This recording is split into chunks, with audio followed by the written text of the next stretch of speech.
Alright everyone, this is a game that was played in 1998. It was the 15th annual Linares Super Tournament, which 7 of the top of the world's top players were there, including the world champion, who was Garry Kasparov at the time.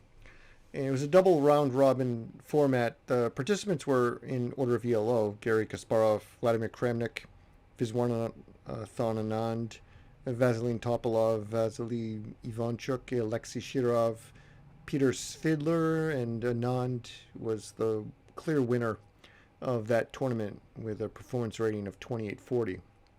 This particular game was between, this was round 10, Vasilin Alexandrov Topalov, bet you didn't know what his middle name was, and Alexei Shirov. Topalov, playing the white pieces, opens with d4. Knight f6 was played, c4, g6. Going into the Grunfeld defense, knight c3, d5, c takes d, knight takes d, e4, knight takes c3, bishop takes, or rather b takes c3, bishop g7, bishop b5 check, c6, and bishop a4. These are book lines. I've played the white against the Grunfeld many times. I've never played this line with the bishop. I'm not sure how common that is, but I don't suspect that it's real common. Castles, knight to e2. I know that this isn't a normal move. Normally, knight would go to f3 here. It just seems like a more logical move. And of course, the bishop can come in pin the knight, but then bishop to e3 is normal. So anyways, where were we? So here knight to e2 was played. And then we get an unusual move from black. Here knight d7 was played. And normally in this position, just e4. Black's already castled, striking at the center. You want to open up lines for your bishop. This is a completely logical move. I would have played e5 right away. Not sure why it wasn't played. Knight d7 just seems a little too passive, considering. Here, white does castle, and now e5. And now a strange move. The game has already taken a slightly strange move order, but here f3 was played. And normal in a position like this would just be bishop to e3. F3, I've never seen that before. That's quite odd. You're opening up too much. And this pawn doesn't need quite defending right now. You need to focus more on defending this d4 pawn. And the bishop's kind of awkwardly placed for the time here on a4. It seems a little bit weird. Now queen to e7. Getting the queen off of the back rank and just putting more pressure down this file. Here, now finally bishop e3 is played, rook to d8, queen to c2. You want to get the queen off of the d file now that the rook is placed on d8. Knight to b6, attacking the bishop. And, of course, freeing itself from blocking the rook. Bishop drops back to b3. Bishop e6, countering the bishop on b3. Rook a to d1, knight to c4. What a lovely square, getting the knight in there and getting the knight back off the rim. It wasn't on the rim, it was close to the rim though. Bringing the knight more into the action, I guess you could say. And attacking that bishop. Bishop drops back to c1. You don't want to lose your dark square bishop. b5 here was played, grabbing more space on the queen side. f4, logical move. E takes d4, knight takes d4, bishop now goes to g4. I'm not sure what this accomplishes. Possibly, well, I don't think it was the best move here. Rook d just goes to e1. Yeah, you have a double attack here on the d4 square, but black would be foolish to get rid of his dark square bishop just for the sake of a pawn. And I'm sure that white would love to see that. Here, queen to c5 was played. Pinning the knight, adding more pressure to his d4 square. So, of course, white gets the king out of the way king h1. a5 here was played, and now h3, which is a very human move. He wants to create an escape square for his king if necessary later in the game. Better here would have been just a4 right off the bat. I don't see the need for an escape of the king right now. Worry about that later. So here h3 was played. Bishop drops back to d7, and now a4 is played. B takes a4, bishop drops back to a2. These pawns are doubled. Doesn't make sense to use the bishop to grab one of those pawns. It would put it onto a more awkward square. Bishop drops back to e8. Perhaps bishop dropping back to c8 would have been slightly stronger. It's hard to say in this position. It's a very complicated position. Here e5 was played. I like this move. Blunting the dark square bishop here. And now a knight goes to b6. f5 now.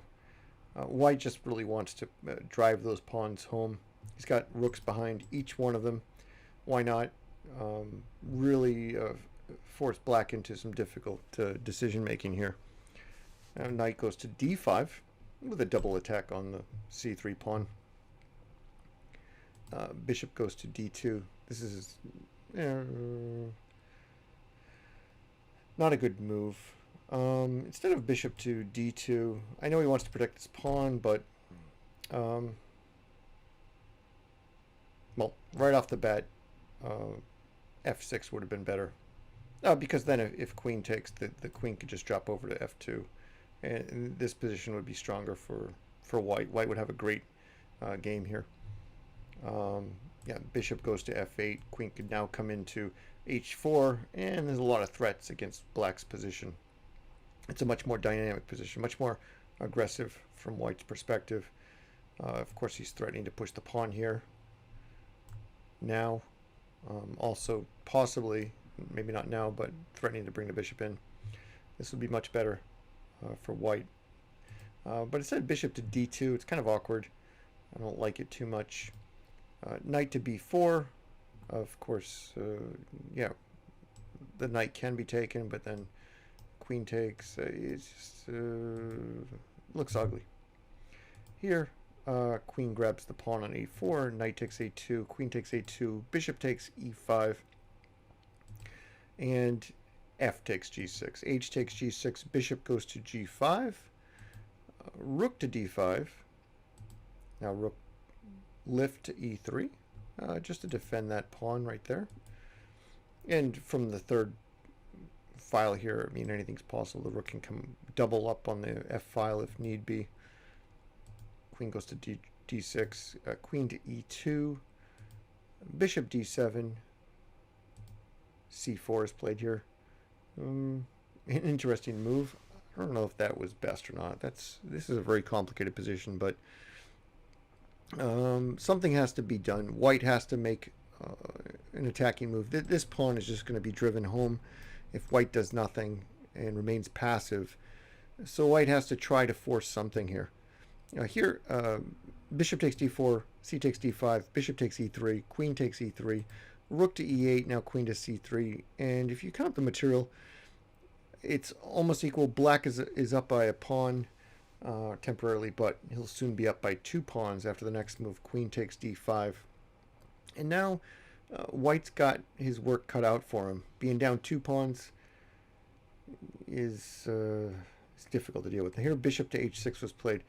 Better would have been bishop to f6, because you would be protecting that square on e5. And after bishop to h6 was played, rook does indeed come to e5, not only to prevent mate with the queen on g7, but it's also defends the queen. Getting the rook off the back rank is pretty strong. There's a lot of black is waiting to see what white is going to do here, and white doesn't have too many moves. Here, rook to f3 was played. Probably the strongest move, but being down 2 pawns again is a difficult position to be in. Queen to c5. Black would love to just exchange off the queens in this position, and then it would be easy to drive one of these pawns home to queen. Queen drops back to a1. White cannot afford that. Bishop to f5 now, developing the bishop from the back rank. Rook to e3. f6 is played here. Rook takes e5. Now queen takes e5 and queen to a2 check. Queen goes to d5 to block. Queen takes d5, c takes d5, and now bishop to d2, attacking the pawn on a5. And here, white is down by 2 pawns, and it's going to be very difficult. There's the connected pawns here on the king. White has connected pawns. But these 2 pawns, if it was only 1 pawn, it's a whole different story. But the 2 pawns is difficult. Normally, opposite color bishops tends to lead to a draw if there's only 1 pawn advantage that the opponent has. 2 pawn advantage, it's very difficult to pull off a draw, but not impossible, depending on the position, because the bishops are opposite colored. Even being ahead by 2 pawns can be drawish. But this game is not going to be drawn. Spoiler alert. a4 here is played. Wants to protect that pawn. Look how far the king is from that pawn. Only the bishop can stop him. Here, bishop to c3 is played, defending that a1 square, and also preventing this pawn from moving forward, and simultaneously, I guess, attacking this pawn, but that won't last for too long. King goes to f7, defending that pawn. Now h4 is played. White wants to try to at least gain as much space as possible. Also wants to put his pawn on a dark square so it can't be attacked by the light square bishop of black. King goes to e6, bringing the king into the game. King goes to g1. White's got the same idea. And now for what is considered to be one of the greatest moves in chess history. You be the judge of that, and leave your comments down below to let me know what you think. Here, bishop to h3 was played.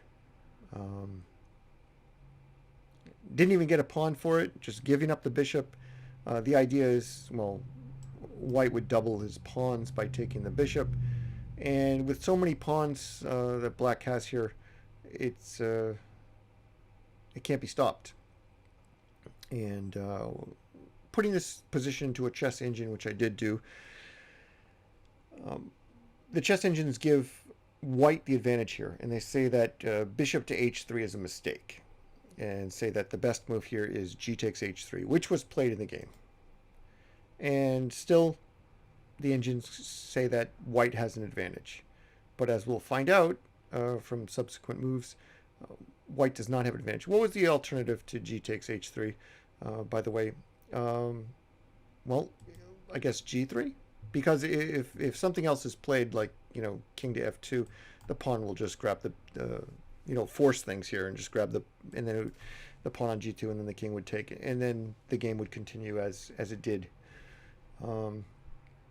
So what else is possible? Maybe g3, avoiding the exchange, but then you'd have king f5, king f2, king e4, bishop takes f6, a3, bishop a1, bishop g4, king e1. And, you know, this bishop would cut off the ability cut off the king from stopping this pawn. And this bishop right here, this lone bishop that's on a1, it can't stop both of these pawns. It won't be possible, because just d4 would come. King f2, king e4 now, supporting that pawn push forward. King e1, king e3, king f1, d3, bishop g7, d2. There's just no way to stop this. You'd have to sacrifice. I mean, yeah, you'd have to. Well, there's nothing you can do, because yeah, you could exchange the bishop here for the pawn via this route, but then the other pawn would just queen. So it's just an example of what would happen if the sacrifice was not accepted. But here, g takes h3, king to f5, king f2, and it seems counterintuitive to bring the king this way, but it's actually the correct line to play, as opposed to bringing the king in the other direction. Here, king to e4. This is the whole idea. Bishop takes f6, giving up a pawn. So now it's 3 pawns to 2 pawns, but white's pawns are doubled. And that bishop, believe it or not, though it looks good, will not be able to stop the 2 pawns. And it's actually in this position that the engines realize that the pawns can't be stopped and that the game is over, that black has a tremendous advantage over white. Here, d4 was played. Bishop goes to e7. what's the other alternative? King to e1. But then a3 is played, right? And there's no way that pawn can be stopped. So, bishop e7 was played. King goes to d3, bishop to c5, king to c4. Perhaps king to c3 would have been, well, let's see. King to c3, then king to e2, d3, king d1, king to b3, king to d2, king c4, bishop d6, and in this position it would actually be drawn. So that one move is very important. So let's go back a little bit here. So king to c4 was played, but if king to c3 is played, which seems like a logical move, everything would be changed because of king to e2. And then, you know, yeah. So king c4 was played. It was played correctly. And here bishop to e7 was played because the bishop was being attacked. And now king to b3. And in this position, Topalov resigned. And the reason he resigned is, well, what move can white make here? This pawn is going to be pushed, of course, and there's no way to stop that. Let's assume the bishop comes to f5, right? Or f6, rather. Well, then the other pawn will be pushed. And the king tries to come in. King c2 will just protect the pawn. And what else can be played here? You know, it doesn't matter. There's just no stopping things. The two passed pawns is just way too much. Even with having a bishop here, the bishop can't control both, especially with the king. King is already in there to defend both of them quite easily. So, do I consider it the greatest move of all time? No, but it's definitely an amazing move. And what makes it even more amazing is that the engines are not able to spot it. Thank you for watching. I know this was kind of a long game.